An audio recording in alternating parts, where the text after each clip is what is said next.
지난 시간에 재질을 배우면서 엔터티 인포 창을 잠깐 열어봤었죠. 이번 시간에는 스케치업에서 우리가 그리는 모든 객체의 속사정을 샅샅이 들여다볼 수 있는 곳, 바로 엔터티 인포 창에 대해 알아보겠습니다. 본격적으로 들어가기 전에 지난 시간에 미처 말씀드리지 못한 게 하나 있는데요. 지난 시간에 이 머티리얼 탭에서 이 홈 버튼을 누르면 지금 화면에서 사용 중인 재질이 싹 다 표시된다고 했었죠. 그런데 오늘 처음 스케치업을 켰는데도 벌써 재질이 여러 개 들어있을 거예요.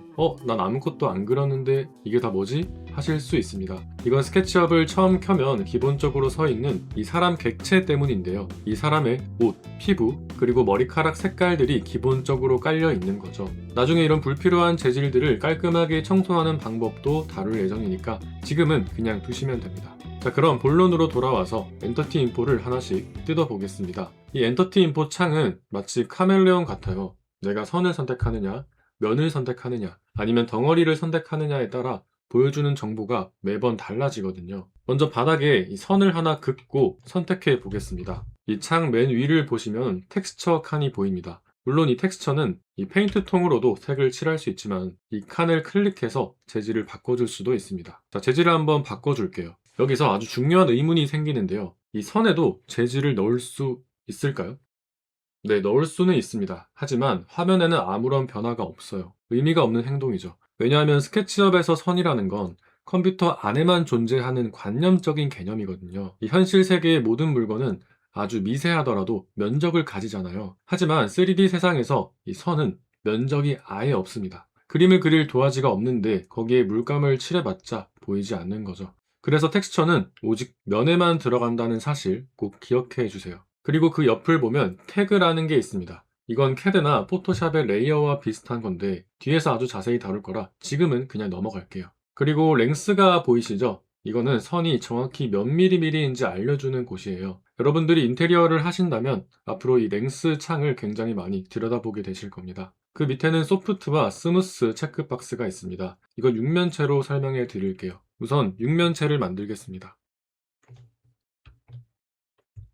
자, 그리고 선 하나를 클릭해 볼게요. 자, 여기서 이 소프트를 체크하면 이 모서리 선이 점선으로 바뀌면서 이 선이 숨겨지는데요. 꺾여 있던 두 개의 면을 하나로 이어주는 역할을 해요. 그래서 클릭 한 번만 했는데 두 개의 면이 동시에 잡히죠. 자, 컨트롤 Z를 눌러서 다시 원래대로 하고 이 선을 이번엔 스무스를 체크해 줄게요. 자, 그러면 뭔가 미묘하게 음영이 좀 달라진 걸 볼 수 있는데요. 바로 음영을 부드럽게 뭉개버리는 기능입니다. 이건 원기둥을 생각하면 이해가 쉬워요. 원기둥 옆면이 되게 매끈해 보이잖아요. 지난번 지우개 파트에서도 말씀드렸지만 스케치업에는 완벽한 곡면이라는 게 없어요. 좁은 평면들이 수십 개 모여 있는 건데 컴퓨터가 이 소프트와 스무스 기능을 켜서 우리 눈을 속이는 거예요. 다시 말해 둥근 척 착시 효과를 내는 거죠. 그래서 이 뷰에서 히든 지오메트리를 누르면 이 숨겨진 선들이 보이게 되는데 이 선을 클릭해보면 이 소프트와 스무스 기능이 이미 활성화되어 있는 게 보이시죠? 체크를 해제하면 원기둥에 선이 생기면서 각이 져 보이는 걸 볼 수 있습니다. 히든 지오메트리는 꺼줄게요. 자, 그리고 그 아래에 있는 이 하이드 기능도 한번 볼게요. 이건 말 그대로 눈에 안 보이게 숨기는 기능이에요. 근데 이런 질문이 생길 수 있겠죠? 아까 소프트도 선을 안 보이게 하는 기능인데 그럼 하이드랑 소프트랑 뭐가 다른 걸까요? 이 소프트랑 하이드는 겉보기엔 비슷한데 속사정이 완전히 달라요. 평면을 하나 그려서 예를 들어 보겠습니다. 자, 이 선을 이렇게 하이드 해보면 이 선이 눈에만 안 보일 뿐 투명한 벽처럼 그 자리에 버티고 있습니다. 그래서 양쪽 면이 여전히 남남으로 분리되어 있어요. 자, 근데 이번에는 하이드가 아니라 소프트를 클릭해 볼게요. 그러면 이 소프트는 그 벽을 아예 허물어 버리는 겁니다. 방 두 개를 하나로 트는 것처럼 면 두 개를 완벽하게 한 몸으로 합쳐 버리는 거죠. 그래서 보통 부드러운 곡면을 만들 땐 이 소프트와 이 스무스를 동시에 사용하게 됩니다. 소프트로 벽을 허물어 버리고 이 스무스로 그림자를 부드럽게 만든다. 지금은 딱 요 정도로만 이해하셔도 충분합니다. 어차피 모델링을 하다 보면 자연스럽게 손에 익을 거예요. 자, 근데 여기서 한 가지만 더 말씀드리면 예전에 지우개 파트에서 이미 이 개념을 한번 익혔어요.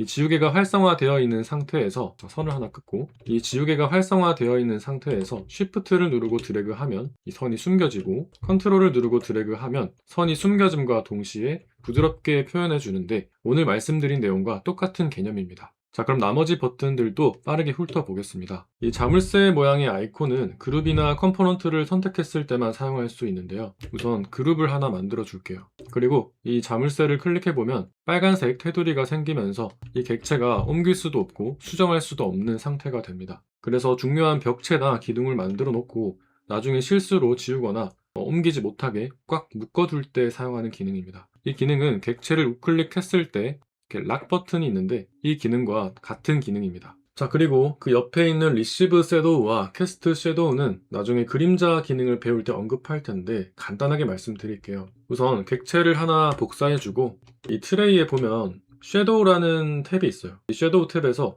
이 섀도우를 활성화해줍니다. 그러면 이렇게 그림자가 생기죠. 여기서 이 리시브 섀도우는 이 상대의 그림자가 내 몸에 생기게 할 건지를 결정하는 기능이에요. 그래서 이걸 꺼주면 상대의 그림자가 내 객체에 표현되지 않습니다. 이 캐스트 섀도우는 내 그림자를 상대방에게 던지게 할 건지를 결정해 주는 건데 이 캐스트 섀도우를 끄면 그림자가 생성되지 않습니다. 그래서 이걸 어디에 쓰냐면 막 그렇게 잘 쓰는 기능은 아닌데 뭐 예를 들어서 벽체와 천장이 있어요. 우선 벽체를 하나 그려줄게요. 여기에 창문도 뚫어주고 자, 이렇게 벽체가 있고 그리고 천장이 있어요. 자, 이 천장 때문에 이 실내 공간에 그림자가 생기면서 이 실내가 좀 어두워졌죠. 자, 이때 이 천장에서 이 캐스트 섀도우를 끄게 되면 천장이 있지만 이 실내로 햇빛이 들어오게 됩니다. 반대로 이 벽체에서 리시브 섀도우를 끄게 되면 위에 천장이 있지만 그림자의 영향을 받지 않기 때문에 실내가 천장이 있는데도 밝아집니다. 사실 인테리어 실무에서 그렇게 자주 쓰는 기능은 아니라서 그냥 넘어가겠습니다. 자, 그 다음은 아크를 그려서 한번 선택해 볼게요.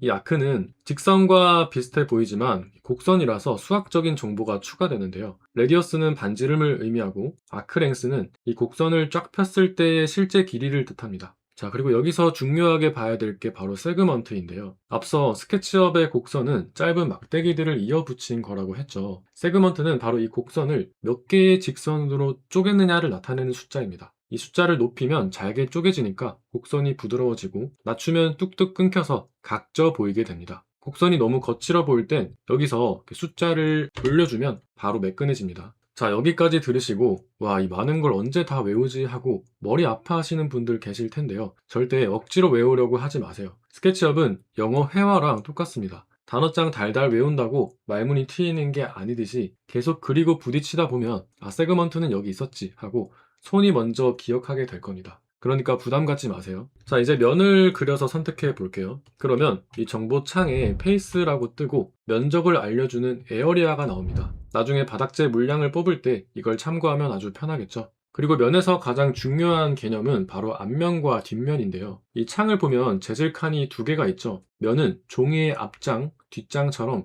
양면을 가지고 있어요. 기본적으로 이 흰색이 겉으로 보여야 하는 앞면이고 이 뒤편에 푸르스름한 회색이 안쪽을 향해야 하는 뒷면입니다. 이 색깔은 예뻐 보이려고 칠해둔 게 아니에요.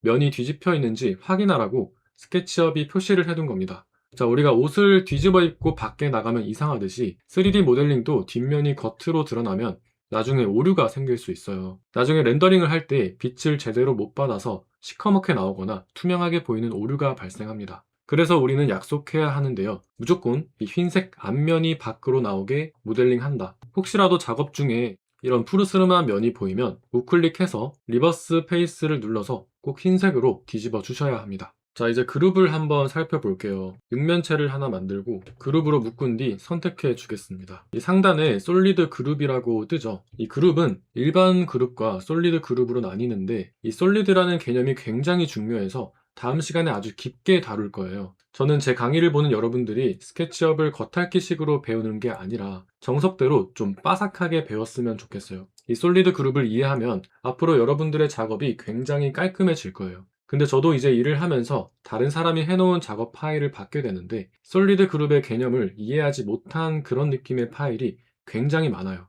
파일이 좀 지저분합니다. 이 솔리드 그룹은 단순히 파일을 깨끗하게 하는 걸 넘어서 굉장히 효율적으로 스케치업을 다룰 수 있게 해주는 개념이에요. 자, 근데 오늘은 그냥 받아들일게요. 솔리드 그룹은 빈틈없이 꽉 찬 덩어리다 정도로만 알고 넘어가겠습니다. 다시 돌아와서 그룹을 선택하면 인스턴스라는 칸이 보일 텐데요. 이건 쉽게 말해 이름표입니다. 그룹마다 별명을 지어주는 거죠. 그 밑에 있는 타입은 BIM이나 다른 전문 설계 프로그램으로 내보낼 때 사용하는 분류 정보라서 일반적인 인테리어 작업에서는 사용하지 않기 때문에 신경 쓰지 않으셔도 됩니다. 그리고 그 아래 볼륨은 부피를 계산해 주는데요. 나중에 시멘트나 모르타르를 몇 포 시켜야 할까? 그럴 때 사용할 수도 있겠죠. 이번엔 컴포넌트를 한번 만들어서 선택해 볼게요.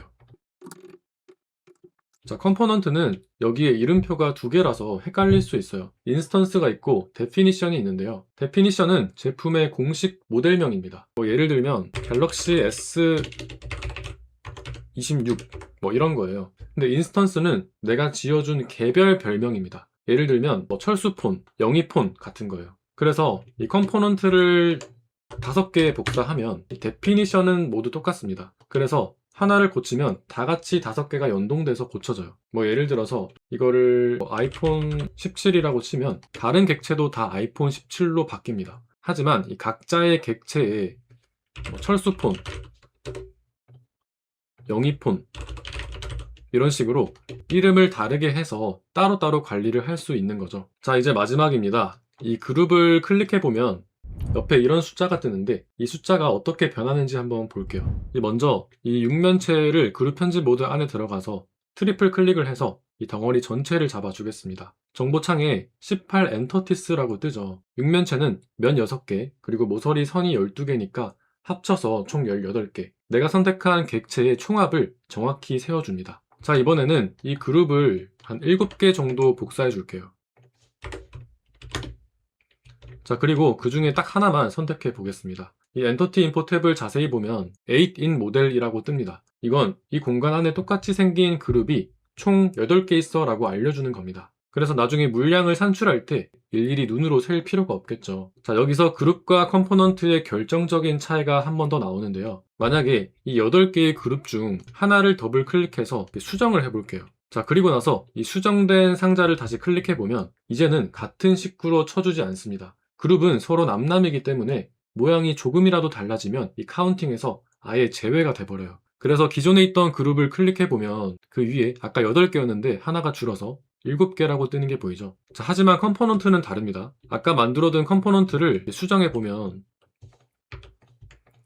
이 5개의 컴포넌트가 같이 수정이 되죠. 서로 끈끈하게 연동되어 있기 때문에 모양이 바뀌어도 여전히 같은 녀석들로 인식을 하고 카운팅을 그대로 유지해 주는 겁니다. 자, 이렇게 해서 선, 면, 그룹, 컴포넌트까지 우리가 그리는 모든 것의 속을 들여다보는 엔터티 인포를 마스터했습니다. 앞으로 실무에서 프로젝트를 하시다 보면 이 화면 가운데의 뷰포트만큼이나 이 우측의 엔터티 인포 창을 정말 자주 쳐다보게 되실 거예요. 내가 면을 뒤집어 그리진 않았나? 세그먼트 숫자는 적당한가? 이렇게 수시로 정보창을 확인하는 작은 습관 하나가 여러분의 모델링을 훨씬 더 깔끔하고 오차 없이 만들어줄 겁니다. 다음 시간에는 아까 그룹 파트에서 잠깐 언급했던 스케치업의 꽃, 빈틈없이 꽉 찬 객체를 다루는 솔리드 툴의 세계로 여러분을 안내하겠습니다. 도대체 솔리드가 뭐길래 그렇게 중요하다고 하는지 파헤쳐 보겠습니다. 그럼 다음 시간에 뵙겠습니다.